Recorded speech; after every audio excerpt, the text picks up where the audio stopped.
Have you ever had one of those moments? A moment where the ground beneath your feet just gives way. One minute, you are standing tall, feeling secure in the life you have built. The next, it all comes crashing down. That was my reality. The day the world went sideways started like any other Tuesday. The sun was shining, I was mapping out my week, juggling deadlines, thinking about what to make for dinner.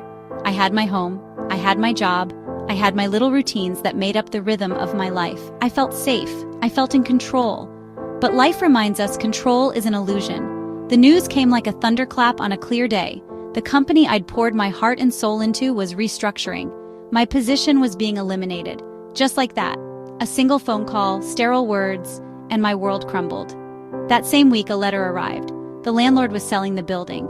60 days to leave the home I'd made, the place where I had laughed, the place where I had cried, the place where I had dreamed. Suddenly, I was adrift in a sea of uncertainty. Every direction, a door slammed shut. My savings began to dwindle with terrifying speed. The fear was physical, a knot in my stomach, a weight on my chest that made it hard to breathe. I remember sitting in a small, crowded coffee shop trying to stretch a single cup of coffee for hours, using their free Wi-Fi to search for jobs. I felt invisible. People bustled around me, laughing, talking, living their lives, while I was trapped in my own private storm. My face must have shown the strain, the sheer exhaustion of trying to hold it all together. I was trying so hard not to let the tears fall, to maintain some small shred of dignity. I was just about to pack up my laptop, defeated once again, when a woman approached my table. She was older, with kind eyes that seemed to see right through my carefully constructed facade. She simply placed a warm pastry in a paper bag on my table. She didn't say much. "You look like you could use this," she whispered. "I've been there. It gets better." She smiled a small, knowing smile and walked away before I could thank her. That simple act from a complete stranger was like a lighthouse beam cutting through the thickest fog. It was not about the pastry. It was about being seen. It was about someone acknowledging my struggle, my humanity. It was a hand reaching out in the dark. That small gesture shifted something inside me. It broke the spell of isolation that had held me captive for so long. For the first time in weeks, I did not feel entirely alone. The woman's kindness reminded me there was still good in the world, that a connection could be found in the most unexpected places.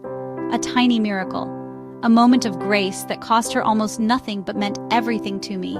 It gave me the strength to go home and fill out one more application, to make one more phone call, to keep fighting for another day. This is the power we all hold, the power to change someone's world with a simple act of compassion. This beautiful spirit of showing up for one another is not just something we see in quiet coffee shops. It is happening on a massive scale, all around the world. And one of the most powerful examples of this is the work of Chef Jose Andres.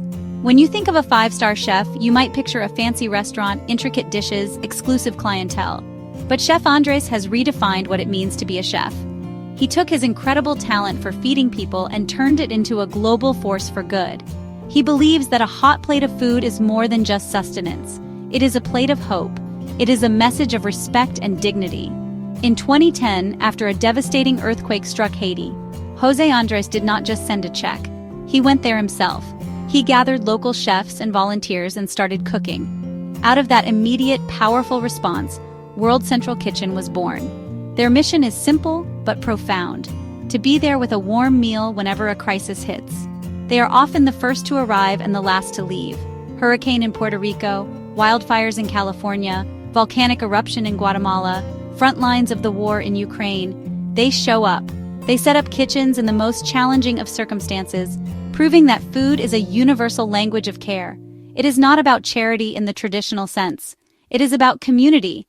They do not just ship in foreign ingredients. They buy from local farmers. They hire local cooks, honoring the culinary traditions of the area. They are not just handing out food, they are building relationships. They are saying to people who have lost everything, "We are here with you, and we will share a meal together." This act of sharing food is one of the oldest forms of human connection, and they are using it to heal communities. The impact of a warm meal goes far beyond filling an empty stomach. Imagine you have just survived a natural disaster. You are cold, you are scared, and you have lost your home. And then, someone hands you a plate of hot, delicious food, cooked with care. In that moment, you are not just a victim, you are a person being cared for. While large organizations like World Central Kitchen make headlines, and thank goodness they do, there is another layer of compassion that often goes unseen. It is the quiet, grassroots efforts of everyday people who see a need in their own backyard and decide to do something about it. A powerful story of this unfolded earlier last year, in 2024, after a powerful earthquake devastated Japan's Noto Peninsula. The news showed us the collapsed buildings and buckled roads, but what it did not always show was the incredible, quiet army of local volunteers who mobilized in the immediate aftermath, long before official help could navigate the destroyed infrastructure. These were not organized charities with logos and matching t-shirts. These were neighbors helping neighbors. They were fishermen who used their own small boats to ferry supplies to isolated coastal villages that were completely cut off by land. They were shopkeepers who opened their stores and gave away whatever food and water they had left. They were young people, university students, who organized on social media, creating informal networks to check on the elderly who lived alone, clearing debris from their homes, and simply sitting with them, offering a comforting presence in the terrifying aftershocks. These acts were not performed for recognition. They were born from a deep cultural sense of collective responsibility. One story that touched me deeply was that of a group of mothers from a nearby town. They knew that in the crowded, cold evacuation centers, the simple comforts of home were gone. So they organized themselves into a mobile soup kitchen. They pooled their own resources, cooked huge pots of warm miso soup in their home kitchens, and drove as close as they could to the affected areas. They would then carry the heavy pots on foot to the shelters. They were offering more than just soup. They were offering the taste of home, a symbol of normalcy and maternal care in a world that had been turned completely upside down. These are the untold stories of compassion. They do not have press releases or fundraising galas. Their reward is not fame, but the quiet satisfaction of knowing they eased someone's suffering. We have talked about grand gestures and organized efforts, but let's bring it back to the power of the small things. So often, we underestimate the impact of a seemingly minor act of kindness. We think, what can I really do? I'm just one person. But in a crisis, when a person's world has been stripped down to its bare essentials, these small acts become monumental. They are the lifelines that people cling to. When you have lost your home, a warm blanket is not just a piece of fabric. It is security, it is a shield against the cold and the dark. It is a physical manifestation of care. It is someone saying, I want you to be warm and safe. Think about the refugee camps you have seen on the news, places filled with people who have fled war and persecution with nothing but the clothes on their backs. Organizations and volunteers work tirelessly to provide for their basic needs. But I heard a story about a volunteer, a young woman whose main job was simply to play with the children. She brought bubbles and crayons and a simple ball. In a place filled with trauma and loss, she created a small island of childhood, a space where kids could just be kids for a few hours. For those children, that playtime was a lifeline. It was a break from the fear, a moment of joy that reminded them that the world was not only a scary place. For their parents, watching their children laugh and play was perhaps an even greater gift. It was a moment of profound relief. It was a flicker of hope that their children's spirits were not broken, that innocence could still exist even in the harshest of circumstances. That volunteer with her bubbles and crayons was not just distracting children. She was helping to heal an entire family. She was restoring a sense of normalcy, a sense of hope for the future. Her small act of playing was, in fact, an act of profound psychological first aid, restoring a piece of their stolen lives. Never, ever discount the power you have to make a difference. A genuine smile to someone who feels invisible, taking the time to truly listen to someone's story without judgment, offering a cup of tea, sharing a book. These actions may seem insignificant to you, but to the person on the receiving end, they can be the very thing that gets them through the day. They are the small, sturdy bricks that help people rebuild their sense of self-worth. Kindness has a beautiful and mysterious quality. It is contagious. A single act of compassion is never just a single act. It is a stone dropped into a still pond, and the ripples spread out farther than the eye can see. The woman who gave me the pastry in the coffee shop did not just lift my spirits for an hour. Her kindness gave me the strength to keep going, which led to me eventually finding a new job. In my new role, I made it a point to mentor a young intern who was struggling, remembering how much a little encouragement had meant to me.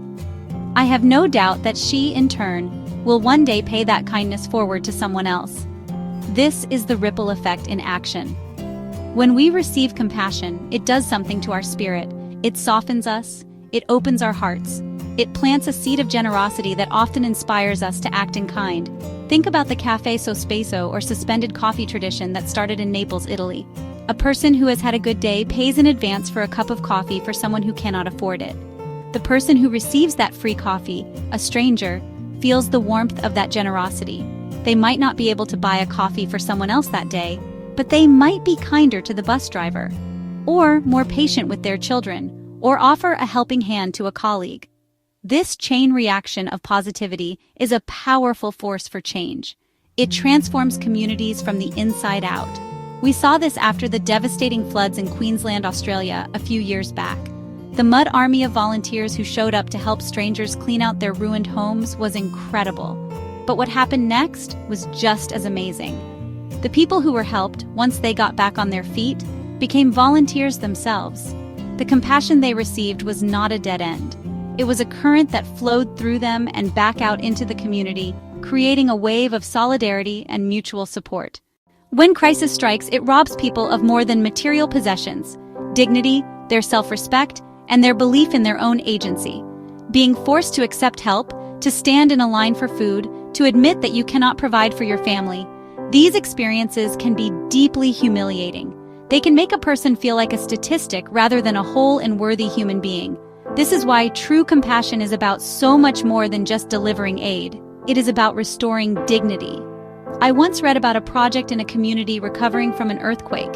Instead of just handing out bags of donated clothes, volunteers set up a store. They washed the clothes, they sorted them and hung them on racks, organizing them by size and style. People could then come in and shop for what they needed, for free.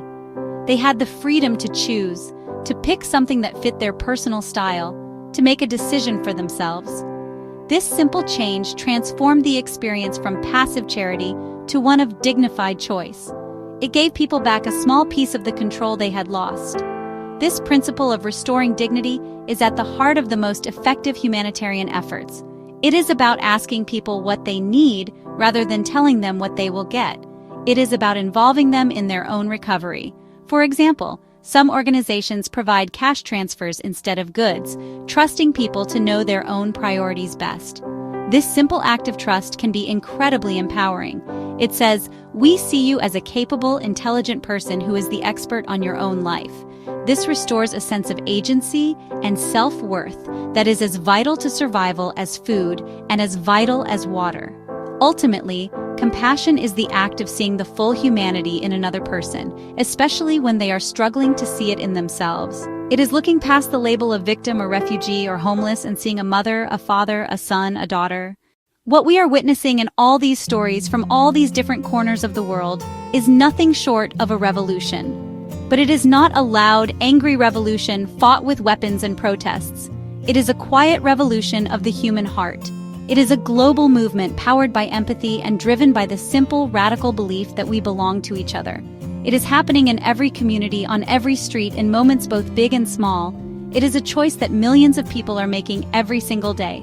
The choice to turn toward one another, not away from each other, in times of trouble. This revolution is being led by people you will never see on the news. It is the teacher who stays late to help a struggling student. It is the neighbor who mows the lawn for an elderly resident. It is the teenager who starts a GoFundMe for a family who lost their home in a fire. It is the office worker who organizes a meal train for a colleague battling an illness. These are the revolutionaries. They are not seeking power or fame. They are quietly, persistently, and powerfully reweaving the social fabric of our world with threads of kindness and connection. This movement challenges the cynical narrative that we are all just out for ourselves. It proves that our first instinct is not always selfishness, but is often empathy. In a crisis, our shared vulnerability comes into focus, and we realize how deeply interconnected we are. The illusion of our separateness falls away, and we see ourselves in the struggles of others. This recognition is the fuel for the revolution. It is the aha moment where we understand that helping someone else is not just a nice thing to do. It is essential to the health and survival of our entire community. This quiet revolution is the most powerful antidote we have to the despair, division, and fear that can so often dominate our headlines. It is a grassroots movement of the spirit that is growing every day. It does not require a leader or a manifesto. It only requires an open heart and a willingness to act. It is built on the understanding that every life has value, and that we all have a role to play in affirming that value for one another. This is the great work of our time, and it is happening all around us, if we only have the eyes to see it.